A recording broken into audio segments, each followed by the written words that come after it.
तो बच्चों ये ट्रांसपेरेंट मटेरियल का जो ब्लॉक है वो ऐसा है, इसमें लाइट रे इधर से आई θ1 एंगल पे, वो एंगल ऑफ इंसिडेंस नहीं है, ब्लॉक के साथ एंगल बन रहा है, रिफ्रैक्ट हुई वापस रिफ्रैक्ट हुई सिमेट्रिकली, तो ये θ2 एंगल बन गया। θ1 θ2 दोनों इक्वल गिवन है, तो अगर मैं ये डिस्टेंस देखूं, ये वाली डिस्टेंस, तो वो d का हाफ होगी, है ना, वो जो 4√3 गिवन है उसका d/2 होगा ये। तो अब करना क्या है मुझे, वो थोड़ा ध्यान से देखो, ये एंगल ऑफ इंसिडेंस I है, ये R है। अब मुझे करना क्या है, I से R निकालूंगा मैं स्नेल्स लॉ से, और फिर उस R की हेल्प से मैं थिकनेस निकालूंगा। ठीक है, बस 2 ही स्टेप का प्रोसेस है इसमें। स्नेल्स लॉ लगाते हैं, sin I upon sin R, वो क्या होगा बच्चों, μ2 अपॉन μ1, मटेरियल का n2 बाहर का n1, तो n2 अपॉन n1।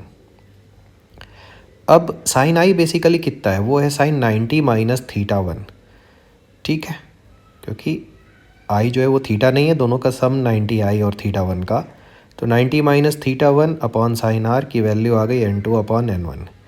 अब ये साइन 90 माइनस θ1 का मतलब होता है कॉस θ1, जो कि यहाँ क्या गिवन है, n2 अपॉन 2n1। ध्यान से देखो, ये 90 माइनस θ1 है कॉस θ1, और कॉस थीटा जो है क्वेश्चन में गिवन है n2 अपॉन n1। तो मैं न्यूमरेटर में n2 अपॉन n1 लिख देता हूँ, सॉरी n2 अपॉन 2n1, और नीचे साइन आर तो यहाँ पे है ही, equal to n2 upon n1।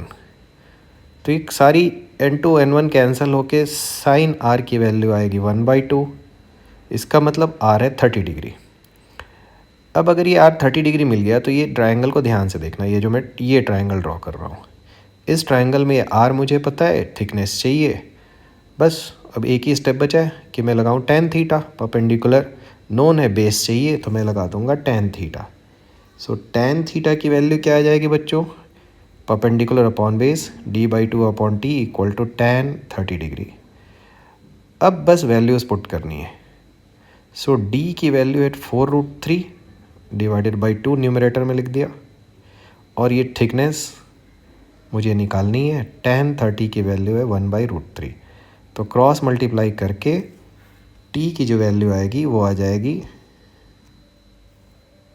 6 centimetre यहाँ से, 6 सेंटीमीटर इधर आंसर। तो बस ये दिखने में कॉम्प्लेक्स क्वेश्चन दिख रहा था, बट था ये 2 स्टेप का क्वेश्चन सिर्फ। स्नेल्स लॉ से r निकालो और r से थिकनेस निकालो, दैट्स ऑल।